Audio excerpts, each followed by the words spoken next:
E aí, pessoal, tudo bem? Como que vocês estão? Eu vim aqui com a Lana, essa que tá fazendo barulho aqui do meu lado, contar pra vocês como foram as últimas 2 horas e meia aí da minha vida. Assim, essa ferramenta em que você pode assistir tudo acelerado é ótimo porque você consegue consumir bastante conteúdo em muito pouco tempo.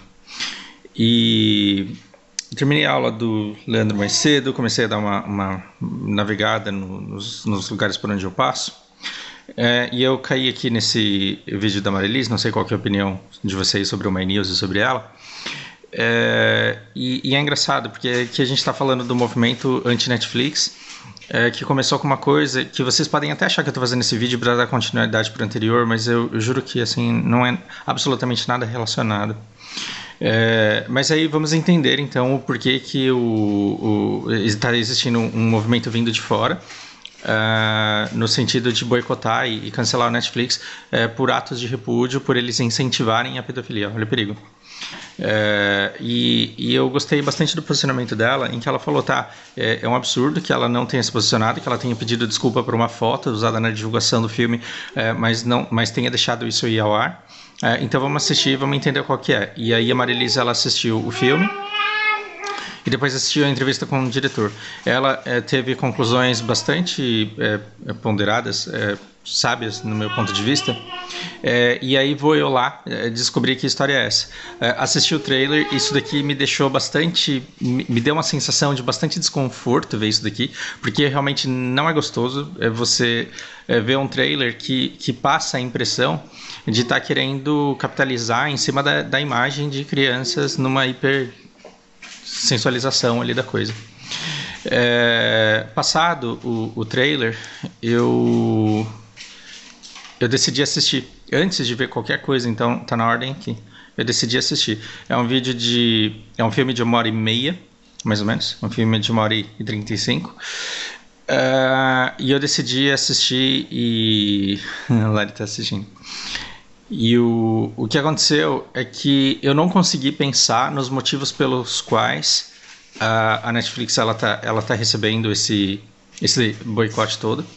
Não porque não existem nesse filme cenas que causam nojo, repulsa e sim indignação. Mas porque eu achei que junto com isso veio uma carga muito grande e alguns tapas na cara em relação à sociedade que a gente constrói pra gente. Por quê? Porque a diretora desse filme, ela escreveu o filme e ela dirigiu o filme também. E eu acho que isso dá muita autenticidade às intenções da pessoa. Porque a mesma pessoa que criou toda a história, ela dirigiu o filme e fez questão de que os elementos importantes para ela estivessem presentes ali dentro. O que aconteceu? Depois que eu... Bom, vamos até o final. Vamos até o final e depois eu dou meu parecer, ok? Depois eu quis entender, antes de ver a perspectiva dela, os extremos da pancadaria. Porque tem as pessoas que, assim, realmente tem muito conteúdo. Se vocês buscarem conteúdo contra esse filme, petições para que ele seja retirado na Netflix, realmente tem um monte. Esse cara, ele dos vídeos que eu assisti, pelos quais eu passei brevemente, e esse daqui eu assisti todo porque ele é curtinho, ele é o que bate mais forte e ele é o que consegue politizar a coisa. Assim, a Marilis fala, que pena que ao invés de ir para o debate que o filme propõe, que pena que ao invés da discussão que deveria acontecer, que foi intencionado ali pela diretora do filme, que pena que conseguiram colocar isso daí como uma coisa de esquerda ou direita. E pasmem, não estamos falando do Brasil, estamos falando dos Estados Unidos. Sim, é exatamente a mesma coisa. É americano esse cara aqui, agora eu não sei mais. Mas o que acontece é que o Brasil é uma cópia cuspida e escarrada da polarização americana, porque afinal de contas é a mesma empresa que criou as duas coisas.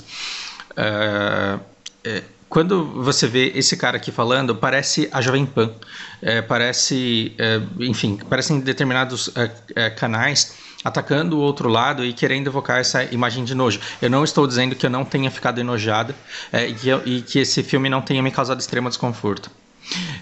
Se eles precisavam ter tudo isso, olha, de verdade, se eles não tivessem isso, esse filme não teria essa visibilidade que está tendo, e essa visibilidade é extremamente importante.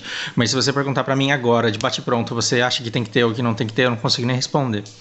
porque a sensação de desconforto ela é bastante grande, mas o tapa na cara que eu tomei talvez tenha valido a pena. Enfim, esse cara ele diz que a Netflix é hipócrita, que eles não, né, que eles são meio que feminazi, PSOL, e aí você vê que, assim, se você traduzir para o português e jogar aqui, parece que tudo cola, tudo cola nesse espectro. Aí fui para o outro lado, e esse vídeo, e eu vou deixar todos esses links na descrição do vídeo, caso vocês queiram assistir, só que sinto muito, são todos em inglês e não tem tradução, e eu não vou conseguir fazer a tradução desse material todo. Quando eu assisti o vídeo dessa mulher, eu falei, meu Deus, que visão muito mais profunda. Embora você possa não concordar com o que ela diz, é uma visão enriquecedora, no sentido de dizer o que ela diz assim, vocês podem estar todos interpretando errado esse filme aí. E aí ela diz, não julgue o livro pela capa, e as coisas que esse filme pretende podem ser muito mais profundas do que de fato tá rolando por aí. Só que esse vídeo, ele é do dia 20 de agosto e é de antes desse filme ir ao ar na Netflix. Ela falou que ela assistiu o trailer, que ela ficou pasma com o trailer, mas ela entende a história. Talvez, eu preciso verificar depois se existe livro disso, mas ela disse que está ansiosa para sair, mas ela já fez as considerações a respeito, por exemplo, do twerking, que é o estilo de dança que as meninas dançam, muito similar ao nosso funk. É muito interessante porque ela mostra como a autora, que nasceu em 85, ela tentou retratar a infância dela, ela tentou retratar a própria história de vida, e nessa época em que essa autora, que hoje tem 35 anos, na época que ela tinha 11, o twerking ele ainda não tinha sido sexualizado da maneira que foi ao longo do tempo. Então era uma dança inicialmente inocente, que estava nas rodas de crianças negras na periferia. Esse TED Talks aqui, ela menciona e ela coloca trechos desse TED Talks que mostra quais eram as brincadeiras da comunidade negra. Naquelas rodas e músicas que tinham aquele negócio de bate-palma que você canta, existiam uns códigos, inclusive, onde as crianças elas conseguiam fazer a sua própria comunidade, sua própria língua, e elas expressavam mensagens que, no fim, eram de esperança e de fraternidade. Junto com isso, você tinha esse twerking que era inicialmente uma dança inocente, com a qual as crianças se divertiam durante muito tempo, e foram os adultos ao longo do tempo que sexualizaram essa dança, fazendo com que dançarinas adultas começassem a sexualizar essa brincadeira de criança, e aí então todo esse twerking ele começou a ser visto como uma coisa de adulto e que uma criança ela deveria ser proibida de fazer.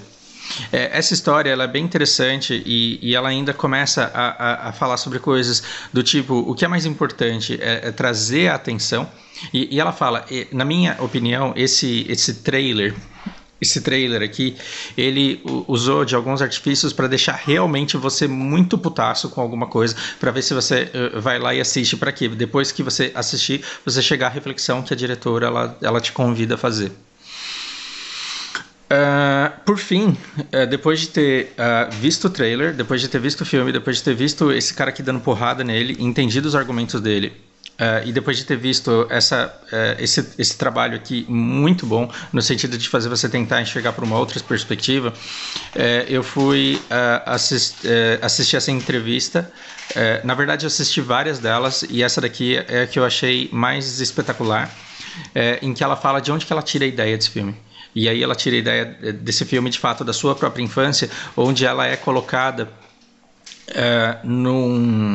E veja a história desse filme, se prepare para um monte de spoilers agora, caso você queira. Ela se vê... ela é senegalesa, os pais são senegaleses, muçulmanos, e ela nasceu na França, e ela foi exposta a um gigantesco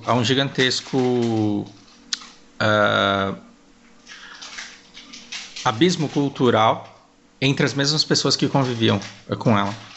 Gente, quando eu escutei ela falando, eu lembrei da minha infância, porque assim, os meus pais eram japoneses, e minha mãe faleceu quando era muito pequeno, meu pai se casou novamente e minha madrasta é baiana. E eu fiquei ali na divisão entre frequentar, inicialmente no começo da minha primeira infância, eu frequentei escola japonesa, não aprendi nada lá, mas eu fui exposto a uma comunidade que tinha determinados valores, costumes, maneiras de pensar, e quando eu saía de lá, eu ia para a comunidade nordestina e eu era exposto a uma outra maneira de pensar e de se comportar e de acreditar no mundo, e eu tive uma educação religiosa extrema e depois eu frequentava uma escola que era muito liberal. Então, eu, como criança, eu fui imerso em 4 grandes mundos e aos 16 anos eu fui para o Japão e aí eu tive que experienciar do zero, sem saber nada a respeito daquele país que eu estava visitando, entender e aprender e me colocar não somente num país onde o idioma era diferente, mas a cultura era completamente diferente. As coisas que me deixavam bravos não deixavam os japoneses bravos. As coisas que não faziam o menor sentido deixavam os japoneses putos e ofendidos. Eu tive que entender que muitos dos valores que a gente carrega, eles são frutos da nossa cultura. E quando você é uma criança de 11 anos jogado no meio de um lugar de intenso conflito cultural, é muito difícil, é realmente muito difícil você conseguir desenvolver a sua própria identidade. Foi aí que eu entendi o quanto esse filme é foda e o quanto ele te traz algumas mensagens que a gente está deixando passar. E o quanto a gente está tentando buscar as coisas no lugar errado. Porque enquanto esse cara aqui, ele diz que a Netflix ela não tem vergonha na cara, porque ela apoia a pedofilia, porque ela permite que vá ao ar um filme com garotas de 11 anos rebolando, nós temos aí novas redes sociais, como por exemplo o TikTok. Você tem como, não sei como que pronuncia, mas é um K com depois um Y, que me evoca muito o kawaii japonês, que já tem um viés meio torto aí, né? E o que você tem nesses aplicativos? Uma competição acirrada, feroz, de pessoas por likes e por aprovações e por aprovação. Então, quanto mais aprovação você tiver, mais você aparece nesse mundo que é digital e as pessoas estão enclausuradas em suas casas.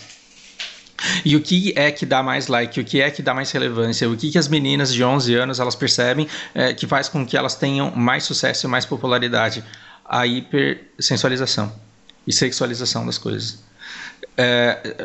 Outra coisa que a gente deixa passar despercebido é que uma criança de 11 anos ela é extremamente curiosa e ela tem acesso imediato a qualquer coisa que ela tenha curiosidade de pesquisar, e os pais não conseguem estar do lado o tempo inteiro e restringir acesso a tudo que existe. O que acontece, tome aqui um monte de spoilers, é um monte de crianças numa escola, tudo na faixa de 10 e 12 anos, e todo mundo tem acesso a todo tipo de conteúdo. Você vê as crianças andando pelas redes sociais e acessando livremente sites e querendo reproduzir algumas coisas que elas viam adultos fazendo. Tá tudo bem aí, bebê? Bateu o coco, né? Vai pra lá. Vai pra lá. Dá oi pra todo mundo.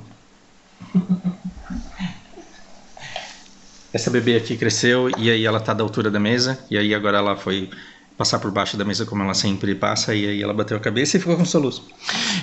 Onde eu tava? Esse filme, ele te faz ter 11 anos por alguns minutos e faz com que você imagine como teria sido a sua pré-adolescência caso você fosse pré-adolescente com o mundo do jeito que está hoje, com as redes sociais do jeito que estão hoje. Talvez para você que tem 15, 18, 20 anos não seja tão chocante assim, mas quando eu olho pro pessoal da minha idade, que já é meio tiozão assim, eu já tô com 40 anos agora, a minha infância, a minha pré-adolescência foi offline. Então a nova geração ela tá tendo uma super exposição a coisas que nós nunca tivemos antes. E quais são os modelos que nós damos para as nossas crianças e para os nossos pré-adolescentes na atualidade? O que a gente dá são youtubers que fazem muito sucesso. Nós damos celebridades que fazem muito sucesso, mas tem pouquíssimo adolescente, tem pouquíssima menina de 16, 17 anos sendo extremamente popular, extremamente relevante por alguma coisa que cante, por alguma coisa que toque, por algum esporte que pratique, por alguma coisa que pense, por alguma arte que crie, por algum desenho que pinte. Quando a gente olha para as nossas meninas de 17, 18 anos, 19, 20 anos, a grande maioria delas vira celebridade pela beleza, pela ousadia, pela sensualidade. E são essas pessoas que acabam sendo os modelos de vida que as meninas mais jovens, nas quais as meninas mais jovens vão se inspirar. Eu tentei resgatar memórias dos meus 11 anos e imaginar e tentar imaginar quais eram as minhas referências na época que eu estava na quinta série, por exemplo. E as minhas referências quando eu estava na quinta série não eram os adultos de carreira formada, eram os caras que estavam quase ali perto do ensino médio, ou que estavam no ensino médio. E eu via o pessoal jogando basquete e eu queria jogar. E eu via o pessoal fazendo artes marciais e eu também queria fazer.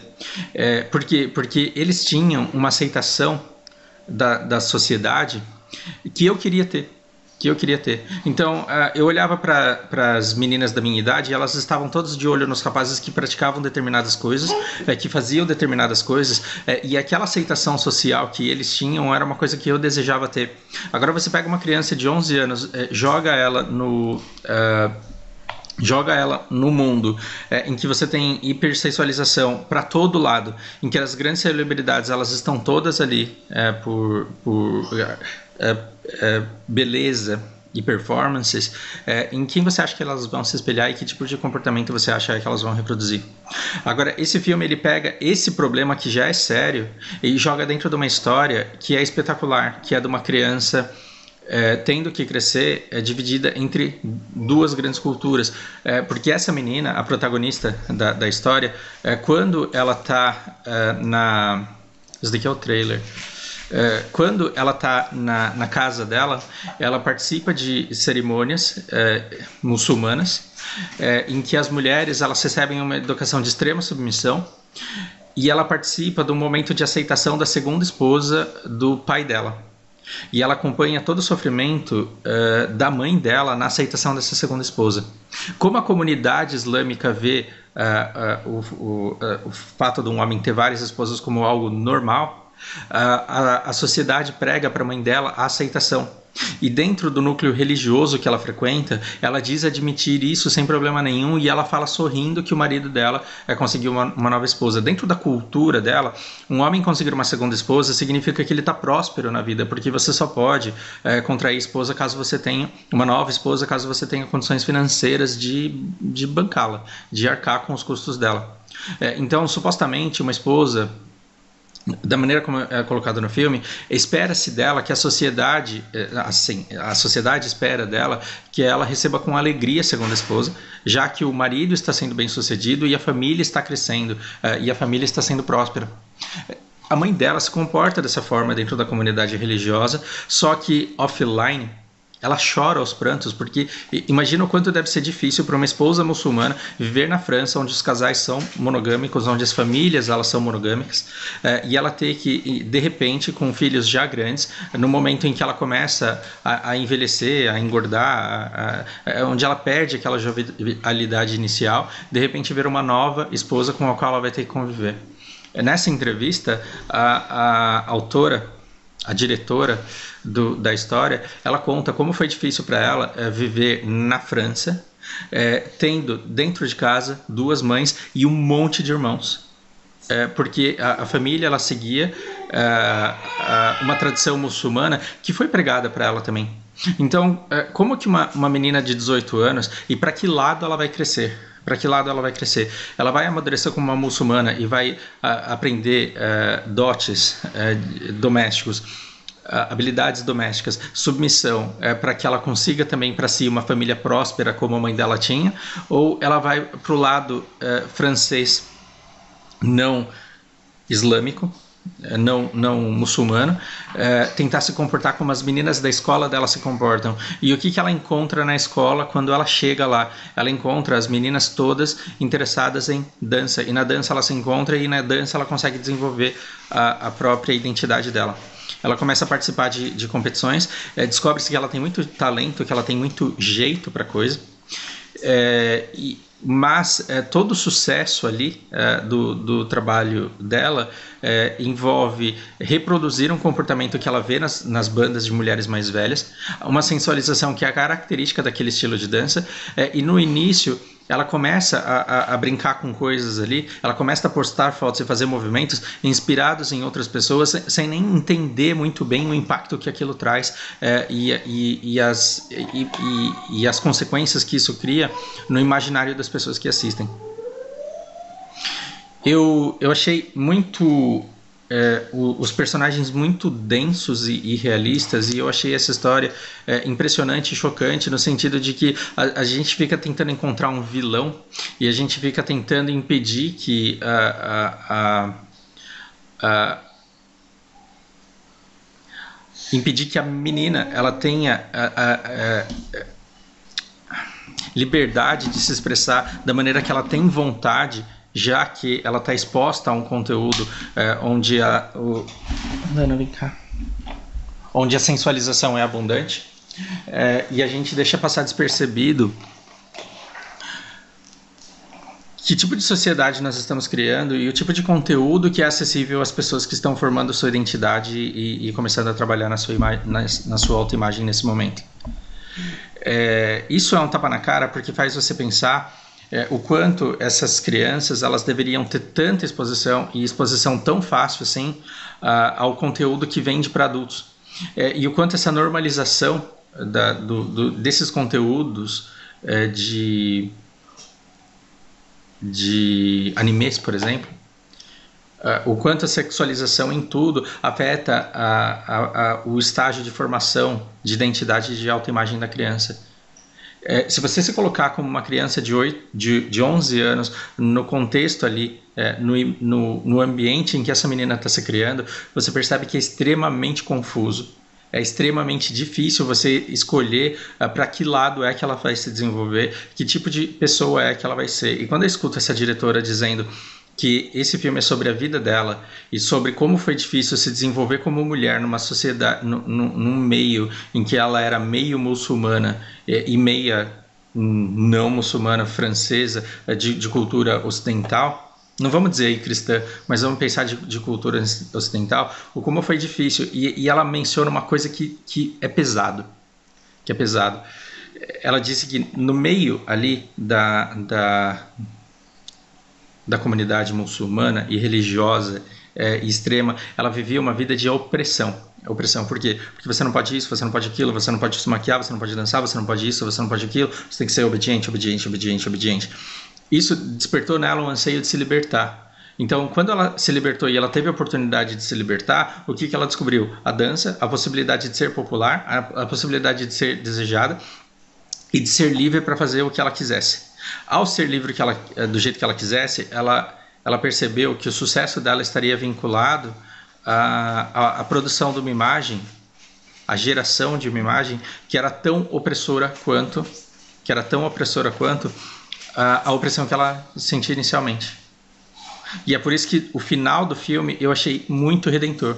O final do filme eu achei muito redentor, porque, spoiler, no talo aqui, para você que não vai assistir, ou que você que já quer ter acesso a essa informação, ela quebra com a comunidade religiosa, ela deixa claro que ela não vai fazer parte daquilo, ela vai e se coloca como dançarina, ela vai participar da competição, e no meio da competição, no meio da dança principal, ela simplesmente abandona, ela começa a chorar, ela vê que ela sente que aquilo é uma opressão tão grande quanto que ela sentia anteriormente, essa necessidade de sensualizar, essa necessidade de ser desejada, essa necessidade de aprovação, e ela abre mão daquilo também, e o que eu achei que foi uma mensagem fantástica no filme e que acho que salvou, na minha opinião, salvou o filme. Não importa que opinião você tenha sobre tudo que se desenvolveu até ali, eu acho que é bastante interessante, porque essa menina ela volta para a comunidade, ela busca a mãe dela, ela consegue a redenção da mãe dela, ela consegue a aprovação para não ir no segundo casamento do pai dela, e de verdade, ao invés dela participar da cerimônia de casamento do pai, o que ela faz? Ela vai pra rua e vai pular corda, o que eu acho que foi um final espetacular pro filme. em que ela percebeu que ela podia fazer o que ela tinha vontade, e ela decidiu não ser oprimida nem pela religião e nem pela expectativa da sociedade na imagem que ela tem. Então eu consegui de verdade ver na atriz, no personagem de 11 anos, essa autora e o sentimento que ela quis passar para as pessoas nisso. Se você acha que essa mensagem não deveria existir porque nós temos nesse filme meninas de 11 anos dançando de forma sensual, eu te entendo. Eu te entendo e eu te respeito no seu posicionamento. A única coisa que eu fico triste é que quando você abre o TikTok, quando você abre o YouTube, quando você abre o outro aplicativo lá, que eu mencionei ali agora há pouco, você vê meninas também de 11, 12, 13 anos dançando de forma sensual, exatamente da mesma forma, porque elas reproduzem o conteúdo de Instagram, o conteúdo de outras influenciadoras que tem uma legião de seguidores e que tem uma legião de likes e que conseguem dinheiro, reputação, popularidade e sucesso com isso. Só que no comportamento dessas meninas do TikTok, do YouTube, você não tem uma mensagem tão forte, tão profunda quanto esse filme do Netflix tem.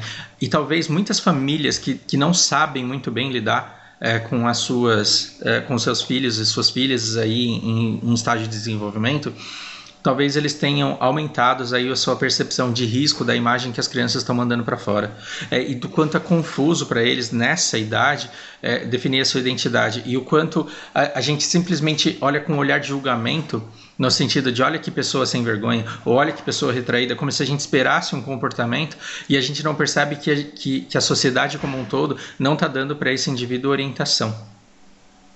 Não está dando para essa criança uma orientação do que ela pode fazer, de quem ela pode ser, porque na verdade nem nós sabemos que tipo de sociedade nós construímos e o que é que nós esperamos das pessoas. Gente, num raro caso de edição aqui que dificilmente eu me permito fazer, mas que eu acho que valeu a pena, é porque na versão original desse vídeo eu dei uma conclusão a ele. Eu acho que a conclusão não cabe a mim, cabe a você caso um dia você decida assistir. Mas eu só quero dar mais um spoiler, mais um easter egg. Ou, não é um easter egg, vai. Easter egg é outra coisa. Mas eu quero que vocês vejam a representatividade foda de um único objeto que aparece ao longo de todo o filme. E o quanto isso diz pra gente a respeito da autora, da diretora, e o quanto isso representa na espinha da história toda. O que acontece? Depois de chorar, de saber que o pai dela ia casar com uma segunda mulher e que ela teria uma segunda mãe dentro da mesma casa, depois de ver que o quarto da esposa nova era muito mais bonito, muito mais decorado e sofisticado do que o da mãe dela, que já estava envelhecendo ali, perdendo jovialidade, ela recebe caixas e mais caixas com os preparativos da festa. E aí tem uma roupa para o irmão dela e tem uma roupa para ela. E quando ela olha para esse vestido, ela olha maravilhada, porque aquele vestido diz muito a respeito de sua própria cultura, de sua religião e de seus cerimoniais ali. E ela olha com carinho inicialmente para essa peça. Depois o irmão, ele já aparece vestido com a roupa de festa dele, que é uma roupa tradicional, toda colorida também. E ele fala, olha mãe como eu tô bonito, olha como eu tô bonito, olha que legal que tá, eu vou usar isso daqui no casamento do papai. O menino que é mais novo do que ela, ele tem mais dificuldade de interpretar o mundo e tem menos capacidade de empatia, de se colocar no lugar da mãe e imaginar o quanto ela está sofrendo e o que ela está sentindo. Depois que ela vê o irmão dela mais novo todo empolgado com a roupa da festa, é que ela olha e entende para que vai ser esse vestido, que ela também deveria vesti-lo. E eu acho que essa cena ela é muito emblemática dentro desse filme, porque ela mostra o processar da informação, de que ela faz parte de uma cultura onde aquele vestido dela é bonito. Só que ela está crescendo num país onde esse vestido não é, onde esse vestido para a sociedade francesa, isso é cafona, isso é diferente, isso não está dentro do padrão de beleza local. Ao longo do tempo, ao longo do filme, essa menina, ela várias vezes abre a roupa. Então, para pegar a roupa de dança dela, ela abre o guarda-roupa. Para pegar a roupa de escola dela, ela abre o guarda-roupa. E o que está sempre lá? E para que é que ela sempre olha? Ela olha para o vestido lá dentro. Eu acho que esse foi um objeto usado com maestria no filme, no sentido de mostrar o quanto é difícil para uma criança equilibrar culturas completamente diferentes. Porque toda vez que ela olha para um vestido, ela olha para uma parte dela, da cultura dela, da família dela. Só que quando ela olha pela janela, ela vê uma sociedade onde aquele vestido simplesmente não cabe. Esse vestido é sensacional porque quando você cresce numa religião muito limitadora, ou quando você cresce com uma família de imigrantes num país diferente, parece que as roupas que você traz de fora, elas literalmente não vestem. E inevitavelmente, isso daqui me fez lembrar dos filhos dos meus amigos brasileiros que tinham as suas roupas compradas pelos pais brasileiros e que saíam para brincar com as crianças japonesas. E a dificuldade que as crianças tinham de dizer que elas não se sentiam bonitas nas roupas que elas ganhavam dos pais, porque perante os olhos dos coleguinhas, dos amigos japoneses, aquelas roupas eram bregas, quando que para nós brasileiros as roupas dos japoneses eram cafonas e as nossas que eram divertidas. O papel que esse vestido representa nessa obra e nesse filme é simplesmente grandioso demais para que ele passe despercebido. Então, já que eu já enchi vocês de spoiler mesmo, eu quero que vocês prestem, caso vocês venham assistir esse filme, eu quero que vocês prestem atenção nas expressões dessa menina quando ela olha para esse vestido e no quanto ele está o tempo inteiro ali lembrando quem ela é e uma parte da qual ela não pode se desligar. Esse filme, ele é incômodo, ele foi feito para ser incômodo, mas ele é muito mais do que o trailer que visa sensualizar e visa te indignar para ver se você vai lá assistir para poder falar mal dele. Talvez você assista para poder falar mal e quebra a cara. Fica a dica, porque foram horas da minha vida que valeram muito a pena investir. Tomara que vocês gostem e por hora é isso. Grande abraço.